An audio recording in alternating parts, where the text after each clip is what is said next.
tip Thursdays. I'm excited because I feel like we've gone a couple topics outside of market updates. So we've talked about VA, we've talked about um, who Jeremiah is, what do you like to do and stuff like that. But lately, I feel like I've been getting a lot of questions about the market and what are the rates? How's it looking? A lot of people feel it seems like people are on the fence sometimes, a little bit.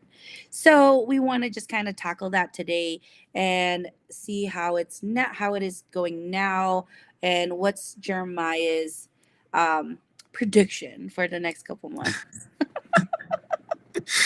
Wow. Did you like that? A lot of faith in me. um, Yes. Crazy. But yeah, so rates have been going up. I'm just looking at this one little chart here. And they have been just steadily increasing only because of the war in Iran, right? Like the conflict. And so there's a lot of weird things that are happening. And I don't want to be political, right? But what's really impacting the market is basically what each political party is saying, right? So we have people on Iran that are saying that, there's no negotiation happening, and then people in America are saying that there is negotiations happening, and that instability is causing instability, right, in the market, which is basically just called volatility. So every single day, we're seeing interest rates bounce around between like an eighth of a percent to like three quarters of an eighth of a percent, like all these different things, right, all over the place. So if we compare like the beginning of this year to present day, right, rates are almost about 1% higher than they were at the beginning of the year. So within about 6, 7, 8 months, rates have gone up about 1% overall. But if we compare that to this time last year, like September, August, July of 2025, rates today are sitting where rates were last year. So Oh, if you think about that, right, people are worried about, where is the market? And it just seems like it's so much different than it was last year. But overall, it's not super different in terms of the interest rate market. We had kind of a teaser basically in October through the start of the war, which was the beginning sometime in March. yeah. And that's where rates we saw them sitting around like the mid fives to like a six, right? And that's where a lot of people find comfort because the payments and the prices where homes are at now are a little bit more comfortable at a 5 or a 6% versus a 6.5 or a 7.5% interest rate, right? And so the prediction, as you said, is unfortunately that in the next Fed meetings this year, there's one in September, October, December, that they are predicting that in one of those three meetings that there's going to be another rate hike.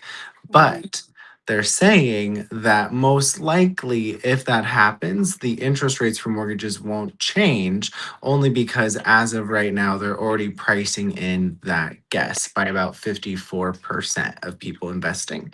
So, if we think of what that means, it means that overall, if you were buying homes last year at this point in time, then you could still buy homes this year. They might be a little bit more expensive than they were last year, but that doesn't impact your payment more than maybe $100 or so. And when we run numbers, right, like for if your rate was 5% versus 6.5%, usually it's maybe $100 to $300 a month. So then the question's like, are we going to hold on the house, right, just for that amount? Yeah, exactly. And I feel like a lot of people are, and it's just more clarity, right? So Mhm. you said there's not much of a difference. We're sitting like where we were at last year. And I think like having that conversation with a loan officer and just be like, okay, well, what's the difference wise, money wise, definitely gives a bigger or better insight of how it really looks, because people get intimidated. Oh my gosh, rates are high, I don't want to right now, like I don't think I can. But really, like, what is the difference number wise, right? Exactly, exactly. So, if you're in the market and you're wanting to get a good deal, I think now is a perfect opportunity to be a buyer because homes have been sitting for a long time. Like, I feel like when I pull up a listing for someone that's going to make an offer, it's been sitting for like 60 days, 70 days, 90 days, 112 days was the last one yesterday, right? And then some are flying just right off the Ah, fence within like off the shelf. 4 seconds. So Yes. I think for whatever reason, we have this really polarizing, like little pocket of industry, if you know what I mean? Because in some places in Reno, it's just pop it, and then some they're sitting, and those price points are sometimes similar. So it just Mm-hmm. really comes down to like, are you ready to buy when the house shows up, and can you move, kind of thing. Exactly. So it's like when I talk to a seller or to a buyer, I'm asking like how fast are you looking to move, right? Because like you said, it either will go right away or it will sit, and we're seeing both right now. And so when I ask a buyer, okay, what's your time frame? And they say, a year from now, a year from now can totally look so different. But we give them scenarios, we give them expectations, and it's you really just have to follow along, right? Because next Mhm. month could be different too, who knows? But trajectory, Jeremiah, you're saying that it should predicting remain similar, the same, similar till end of the year, you would you say? Yeah, that's what they're basically saying is that if there is another rate hike, it most likely will not impact rates. And due to the war and whatever else is happening in the world, that's why rates have gone up a little bit. Interesting, like fun fact that the S&P yesterday hit a record high. Mhm. And that's interesting because if the stock market does well, that basically increases capital gain revenue to the government, which helps lower their deficit. So there's like weird things that are happening in the background with like all of the markets. Like the stock market's performing well, the bond market's a little crazy, but overall the economy still seems to be going strong, which is why we haven't seen the Fed's talk about like more rate cuts yet. Absolutely. Okay. So as far as your experience right now, like what do you think, what are you seeing every day? Like do you think more buyers are coming in the market or what? Yeah, I think, well, I mean, this is what I've experienced over the last like 5 or 6 years, right? So we've been in this like weird, like high, lowish rate, market with short availability and all these things. And so whenever rates change for the better or worse, I usually see like a small point of hesitancy, right? Because people want to see like when rates go down, they're like, oh, well, maybe they'll continue to go down. So then they keep waiting for them to go down more. And then when they go up, they're like, oh, maybe they're going to go up. So we should wait and see if they go up more. Right. So it's like everyone on the sidelines is kind of playing this like weird game of like, should we wait? Should we not? And at the end of the day, I do think that the people that are making decisions to get into the market are the ones that will benefit ultimately. Yeah. Um, because home prices are going to continue to increase. So even if your rate's 7.5%, you can always refinance it when we hit those little pockets like we did for like 6 or 7 months, between 2024 or 25 and 26, right? So if you wait though for the perfect rate, then I think you're just going to wait forever because who knows when that would happen, right? Absolutely. I and I've gotten a couple, they're like, "Oh, I'm going to wait till it goes back to 2%, 3%." And I'm like, "Okay." I'll see you in 2081, But it's like, you definitely just try to give them data, follow up, give them, I think what's help is definitely showing facts, right? Um, People think because they've seen it once, it's going to happen again soon. But as you can see, over the years, homes are skyrocketing, and I have an idea why. What are your thoughts, Jeremiah, as to why homes are going up? Yeah, well, I just presented on this yesterday. So in 2022, when rates went up, right, up to like 8% in 2023, as a national average, it depends on each market, but nationally, home prices only declined 3%. So why do we think that might be, right? So if home Mm, prices are not really changing overall, but still steadily increasing or just kind of maintaining, I believe the reasons for that are just the simple supply and demand kind of thing, right? How many buyers actually want to get in, and then how many sellers, right, are willing to sell. So a lot of people are in that lock-in effect where they just won't list their home because they're worried about, changing from a 2% rate to a 6 or a 7% rate. But so many people have outgrown their homes at this point, or they don't like where they're living anymore, or they mhm. feel like it wasn't the best choice or whatever it is, right? And so you have this weird supply issue where there's enough homes if people started listing them, but no Yeah. one's listing Yeah. unless they have to, kind of thing. At least that's what I'm kind of seeing. No, 100% agree. Like I've talked to a couple people and they're like it's hard to let go of this 3% rate, or 2 point something rate that they've gotten, and they're like, "Oh, I'm so comfortable, but the home seems a lot smaller now because now we've grown." So, yeah, 100% still seeing that, and I feel like we would definitely open up a lot more supply if people are more open to seeing the possibility of upgrading using equity or whatever they've built in the home and moving it onto the next. And maybe, who knows, we can get to a price point that's a little closer than what they already have, right? It could be a possibility for a bigger home, comfort, and you know better preference, right? Yeah. I mean, if you're going to pay that much money to live somewhere, I hope that you'd like it, Right? the bare minimum. Absolutely. So, if any of you have been on the fence, and I know there's a couple out there, talk to somebody. Talk to somebody, check the numbers, see what we can do. If we can roll out like the equity from that home to the next home, it could definitely make sense, right? And then there's rate buy downs, stuff like that, and then refinancing in the future as well are some options available for you. So, yeah, so why, aside from rates, do you think there's any other reason why people are holding off onto like wanting to move forward with buying? Yeah, I think the other big reason that we talk about and see just on a national whole is that owning is overall just more expensive than renting. So when you're looking at your rent payment, that's, let's just say $2,500. Can you hear me? You left. Yeah, I hear you now.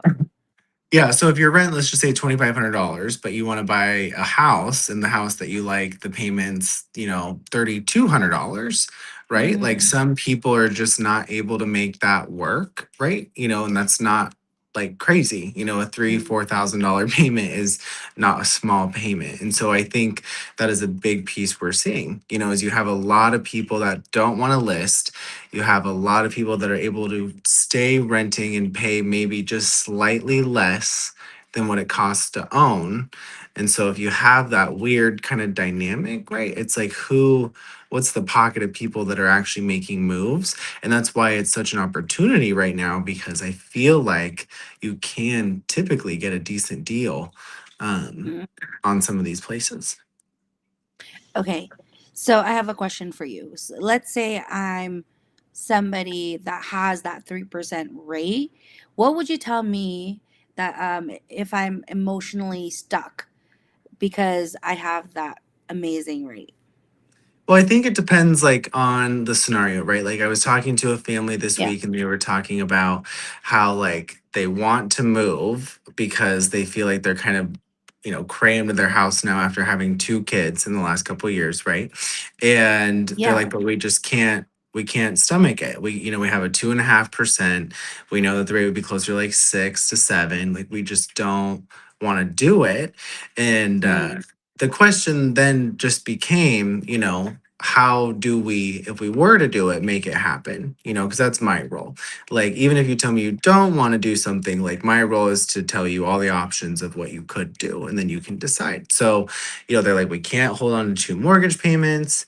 We can't, like, do all these things. So, what we ended up talking about was, is there a world where you would be more comfortable in a home that you liked better and the payment was about the same, and you didn't have to immediately sell the home you have now, but you could still buy the new one without having to carry the two payments.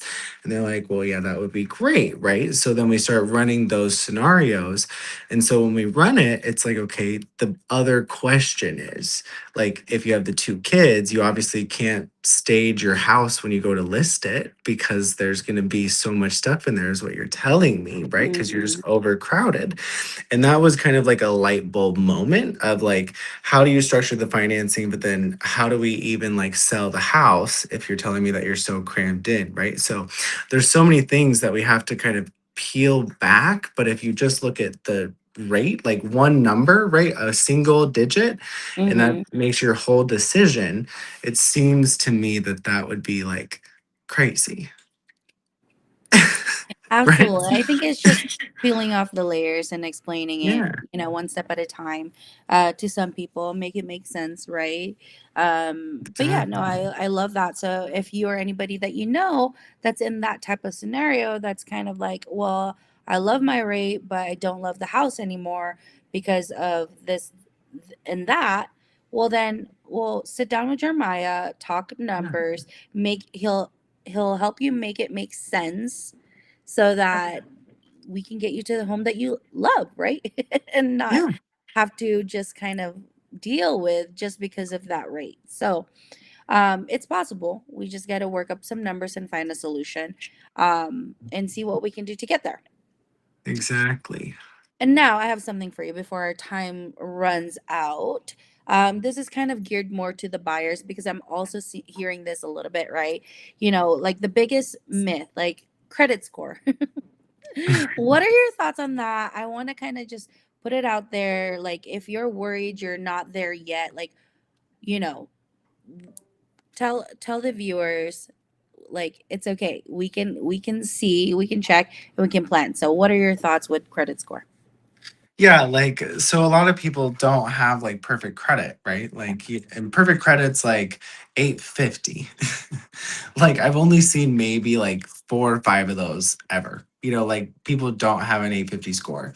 And the reason that mortgage is created essentially way back when was because of how do we help more people achieve like home ownership, right? So you have like all these loan products that will finance your mortgage at like a 540 or a 580 or a 600 or a 620 credit score with like very little out of pocket sometimes.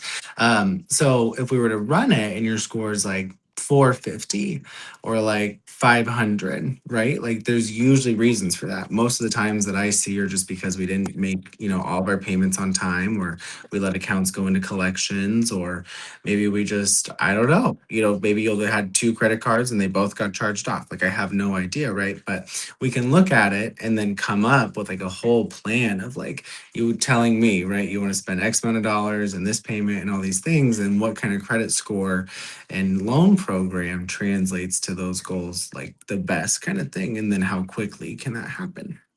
Absolutely.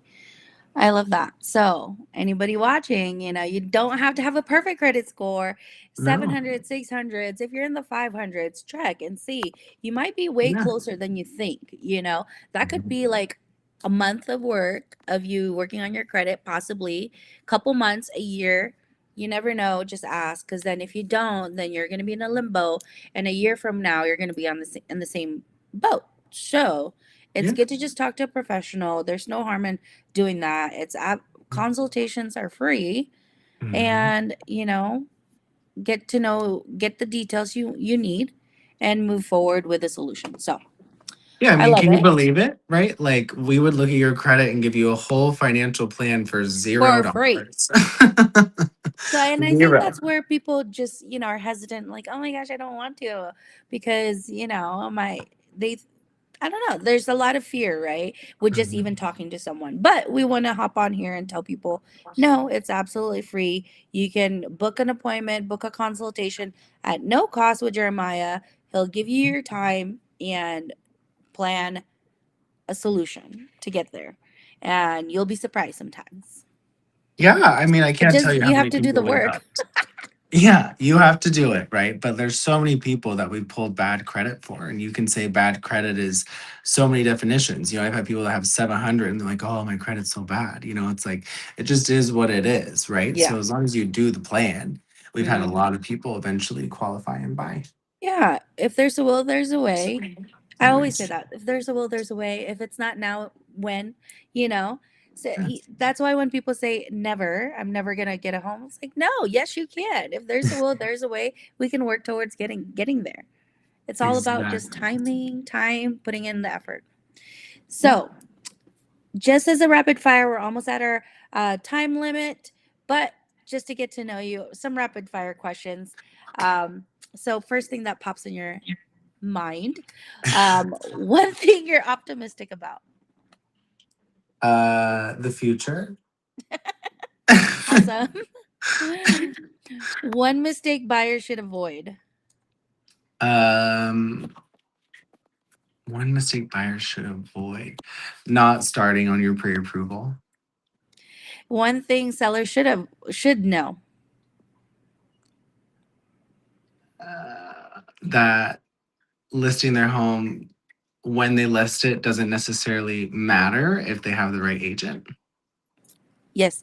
One prediction. That rates will stay about 6.5% until next year. Okay. And perfect. I mean, that's all I got. I want to do one for you. Oh no. Are you ready? Okay, you ready? I have two. Okay. Okay, what's your favorite thing about working with the buyer? Oh my gosh. The the journey, Okay, I like it. And what's your favorite thing about working with the seller?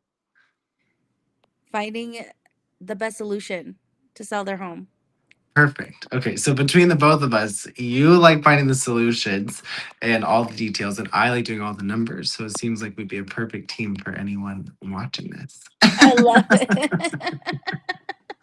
I know it's like you love what you do. I love what I do. I do. But yeah, no, it's not easy. It's very challenging. This is just a small section of my day. Like, as far like later I'm gonna be um showing a home with one of our Jeremiah. So Uh, buyers. I'm So excited for hopefully him. I know, but we'll see. Like you said, we are on a lookout for properties, right? And there's two Yeah. kinds: one that sits and one that goes really fast. So we're Mhm. in the goes really fast section at the moment, to where we're like on the fence, and when one pops up that we love, we're like, poof, let's go. You gotta jump. Mm-hmm. You gotta pounce on it. And that's how it is. So, but you can only do that if you're fully pre approved. Yes, you have to be pre-approved, guys. Okay, Yeah. and Jeremiah will help you get there. Um, And that way, when we're out showing homes, we're confident Uh, when we're putting in offers. Okay. yeah, 100%. Yes, yes. All right. Well, other than that, do you have any other closing remarks?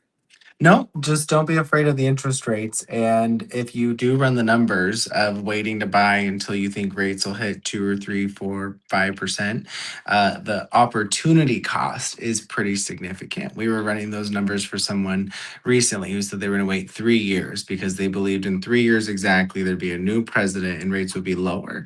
So when we run it, right, if home prices continue, they Mm, would have literally lost money even if the interest rate was equity. better. Mm, And we ran the scenario of, okay, you buy now, refinance when you believe rates will be lower, and they were in the green significantly.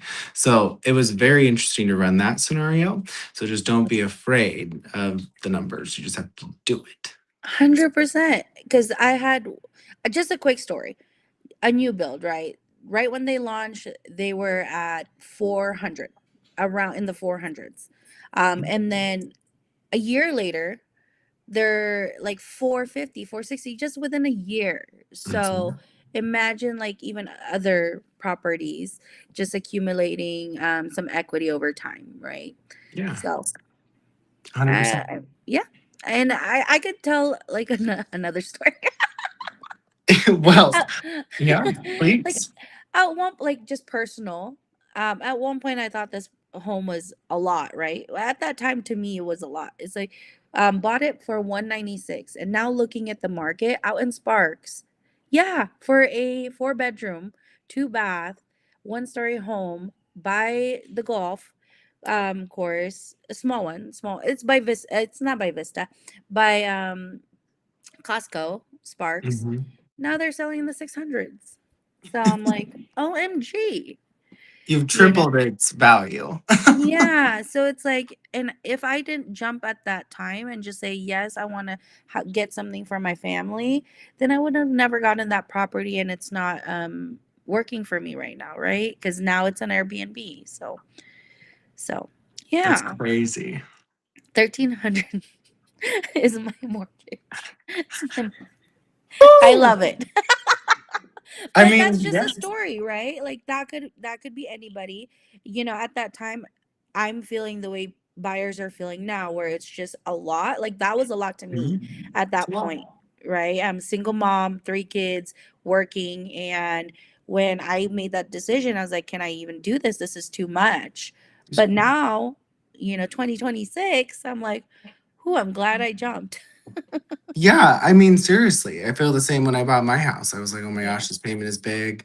I don't know, blah, blah, blah. And then, like, I have buyers right now, same kind of thing. She's like, I grew up with not a lot of money, and this just seems like a lot of money. And it's like, yeah, but you can do it, right? So Yeah. I think that's the best thing ever is just knowing that you made all that money by doing nothing besides making your payment, right? And so Well, you were gonna that's, have to make a payment renting anyways, right? So do you yeah. want it to go towards nothing or something? I mean, for me, even if it's not a lot of something, I'd rather have something than nothing. Exactly. But talk to a professional, talk to somebody. That way we can help plan it out, see what works best for you and what's doable and what's comfortable. I definitely, would always put what's comfortable for you over anything else. I don't want you to be like a little time shortly after you're like, this is not it. We Mhm. want you to be able to live life, enjoy, and be comfortable with that payment. So Yeah. talk to somebody and we'd be happy to like walk you through it. Okay, well, we'll see you next week. Yes. Bye.